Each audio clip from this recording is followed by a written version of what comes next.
Selamat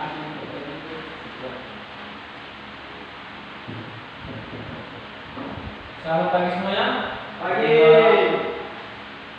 Pada pagi hari ini kita akan belajar tentang mengembangkan keadilan dan kejujuran. Sebelum kita mulai materi kita pada hari ini, marilah kita berdoa. Tuhan, berdoa. Kami Bapa dan Putra dan Roh Kudus. Amin. Tuhan, pada hari ini kami mengadakan pelajaran supaya kami pelajaran yang dibawa kami sama kepada kami bisa berwawasan tentang siswa dan menggunakan. Amin. Dalam nama Bapa dan Putra dan Roh Kudus. Amin. Terima kasih. Baik, teman-teman sekalian, ada yang tahu apa itu keadilan dan kejujuran? Benar. Jika teman-teman tidak tahu, Bapak akan menjelaskan tentang makna keadilan dan kejujuran. Keadilan merupakan kelayakan tindakan manusia yang bisa diartikan sebagai titik tengah antara kedua ujung ekstrim yang terlalu banyak dan terlalu sedikit. Nah, kedua ujung ekstrim ini menyangkut dua orang atau benda. Bila kedua orang tersebut mempunyai kesamaan dalam ukuran yang telah ditetapkan, maka masing-masing orang harus memperoleh benda atau hasil yang sama. Nah, keadilan berarti kita mempunyai hasil yang sama dan tidak berat sebelah. Sedangkan kejujuran adalah tidak berbohong, lurus hati, dan apa adanya.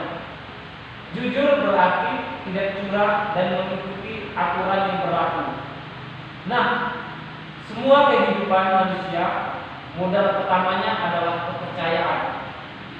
Kejujuran memang hanya awalnya akan mengorbankan jangka pendek untuk sesuatu yang lebih baik pada jangka panjang. Nah, teman-teman yang ingin Bapak tekankan di sini adalah tentang keadilan dan kejujuran. Mungkin teman-teman sekalian yang sering berbohong, mungkin kalau ada cadang atau apa sama ada sih sering tidak berulangi.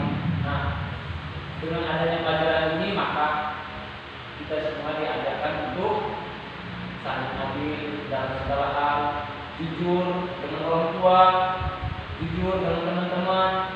Nah, keadilan dan kejujuran ini sangat penting bagi kita semua. Nah, oleh sebab itu, sebelum kita mulai materi kita akan melihat di kitab suci 1 Raja bab 3 ayat 16 sampai 28. Nah, untuk kitab suci semuanya. Oke, disimak ya adik-adik. Hikmat Salomo pada waktu memberi keputusan. Pada waktu itu masuklah dua orang perempuan Sundal menghadap raja. Lalu mereka berdiri di depannya.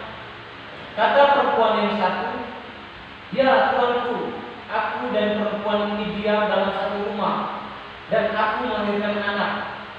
Pada waktu dia ada di rumah itu, tidak ada orang luar bersama-sama kami dalam rumah. Hanya kami berdua saja dalam tengah malam.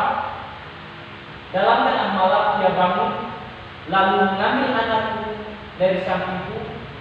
Sementara hambamu ini tidur, dibaringkannya anakku di pangkuannya. Sedangkan anaknya yang laki itu dibaringkannya di pangkuanku. Ketika aku bangun pada waktu pagi untuk menyusui anakku, tampaklah anak itu sudah mati. Tetapi ketika aku mengamati dia pada waktu pagi itu, tampaklah dia anak yang kulahirkan." Kata perempuan yang lain itu, "Bukan anakkulah yang hidup dan anakkulah yang mati."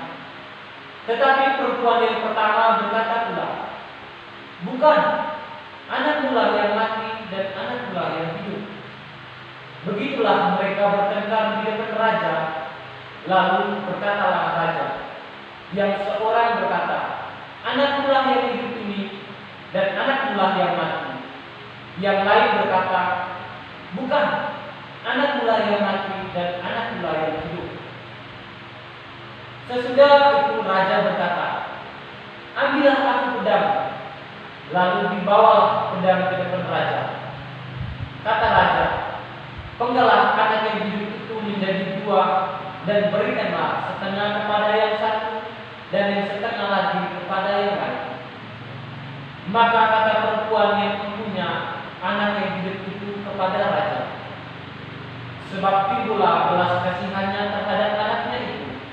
Katanya, "Ya tuanku, berikanlah kepadanya bayi yang hidup itu. Jangan sekali-sekali membunuh dia." Tetapi yang lain itu berkata, "Supaya jangan untukku ataupun untukmu, penggalah." Tetapi raja menjawab, katanya, "Berikanlah kepadanya bayi yang hidup itu. Jangan sekali-sekali membunuh dia. Dia itulah ibunya."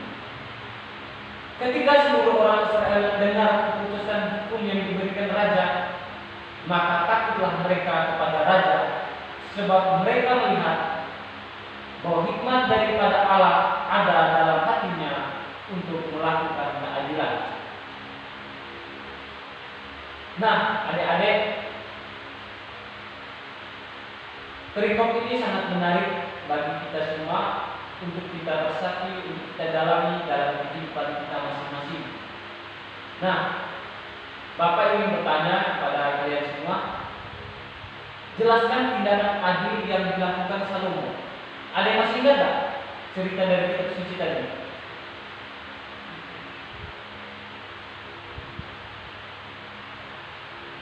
Ada yang ingat?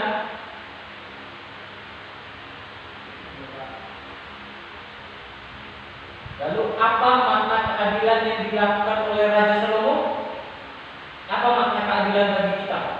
Kian, coba jawab. Makna keadilan yang dilakukan oleh Raja Salomo, kira-kira maknanya apa bagi adik-adik?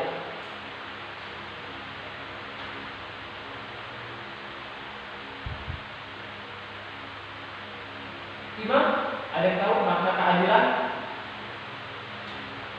dalam kehidupan misalnya di lingkungan keluarga ada adilan? Gimana perasaan keadilan kita itu?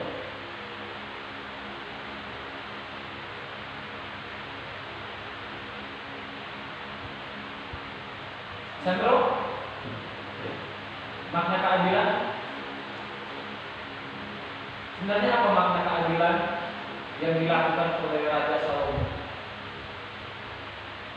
Nah, Anda tahu apa jelasannya? Makna keadilan yang dilakukan oleh Raja Salomo adalah mengingatkan kepada kita semua untuk selalu bertindak adil dalam satu persoalan, dalam satu masalah.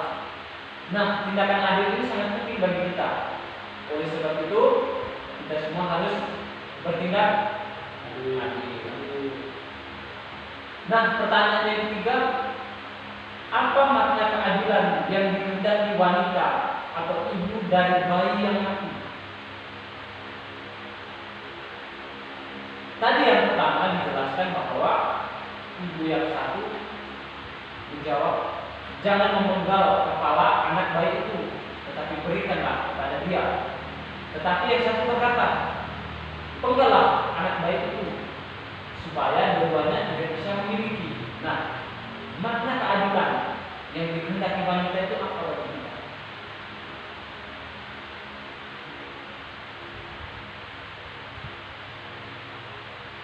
Imam bisa jawab?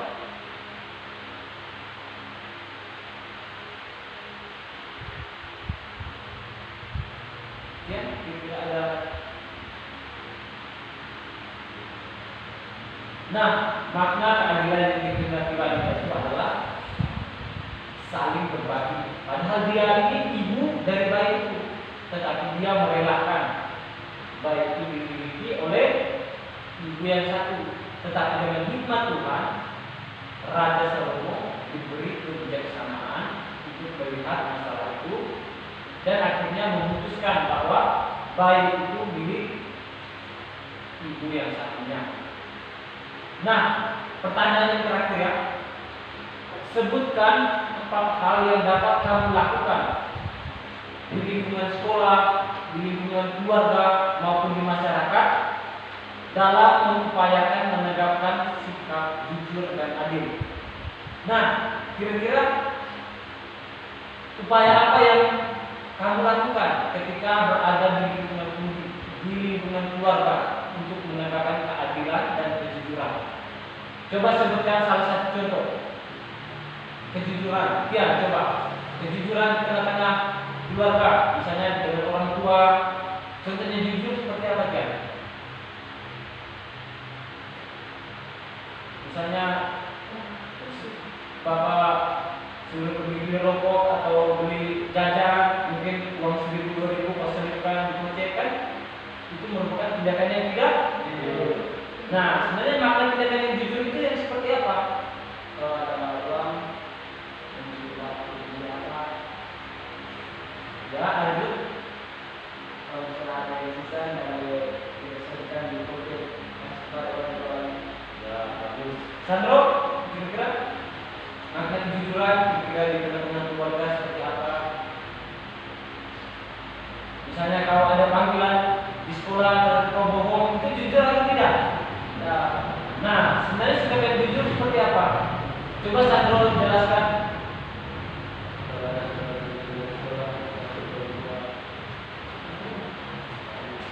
Gimana kira-kira makna kejujuran yang bisa kita petik dalam perikop ini apa?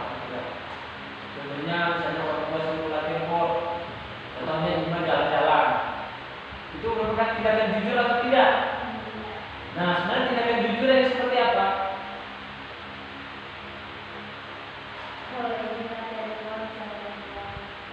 Ya, terus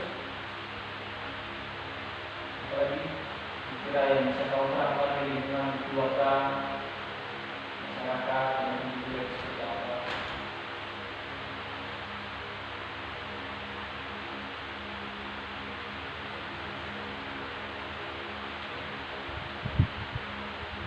Nah, untuk tugas kalian ya, anak-anak, minggu depan Bapak meminta kalian untuk membuat rencana aksi nyata untuk mewujudkan keteladanan Salomo yang dapat menjadikan inspirasi bagi teman-temannya. Jadi dibuat di kertas, ditulis makna apa dan keteladanan apa yang dapat dipetik dari bacaan tadi, yaitu kebijaksanaan Salomo. Ya, bisa dimengerti? bisa. Oke, baik. Bapak akan menjelaskan seluruh isi dari kesimpulan kita tadi. Nah, menurut iman Kristen, keadilan berarti memberikan kepada orang lain apa yang menjadi haknya. Keadilan berkaitan dengan keseimbangan antara hak dan kewajiban di dalam masyarakat. Nah, Raja Salomo mengambil keputusan yang adil dengan dilandasi kebijaksanaan. Oleh sebab itu, kita semua harus bertindak adil dengan dilandasi kebijaksanaan. Lalu, sebagai remaja, sebagai anak didik, sebagai anak sekolah, usaha yang dapat dilakukan untuk menciptakan keadilan di lingkungan sekolah adalah mencoba untuk berteman dengan semua orang tanpa membeda-bedakan mereka. Nah, Bapak ingin bertanya, mungkin di lingkungan sekolah ini pasti kalian berteman sering membeda-bedakan ya? Mungkin dia kritik, mungkin dia hitam, mungkin dia orang Jawa, mungkin dia orang Flores. Pasti sering kan kita membeda-bedakan, atau tidak? Sering. Berarti itu tindakan yang tidak? Nah, tindakan yang kedua yang dapat kita lakukan adalah menghargai karya orang lain. Yang ketiga adalah menghargai hak setiap orang dan tidak merampas hak orang lain. Yang keempat adalah membagikan barang atau materi yang kita miliki kepada orang yang membutuhkan dan memberikan bantuan langsung kepada orang yang sungguh-sungguh membutuhkan bantuan kita. Contohnya teman-teman yang ada di sini, misalnya ada teman kehabisan bensin di jalan, ya sedikitlah kita bantu dengan memberikan bensin, atau kalau kita ada punya uang lebih, ya kita bantu untuk membantu teman kita yang kesusahan, atau ada teman kita yang kelaparan dan ada uang, ya kita berilah sedikit, misalnya 5.000 untuk beli nasi. Itu merupakan satu tindakan adil dan kita saling bekerja sama. Oleh sebab itu, pada hari ini pelajaran yang dapat kita petik adalah kita harus mempunyai sikap adil, jujur dalam segala hal. Karena ketika kita sudah mempunyai sikap adil dan jujur, maka kita akan dipilih oleh hikmat dan kebijaksanaan dari Tuhan. Oke, sekian pelajaran kita pada hari ini. Sebelum kita pulang, Bapak ingin imam di doa penutup.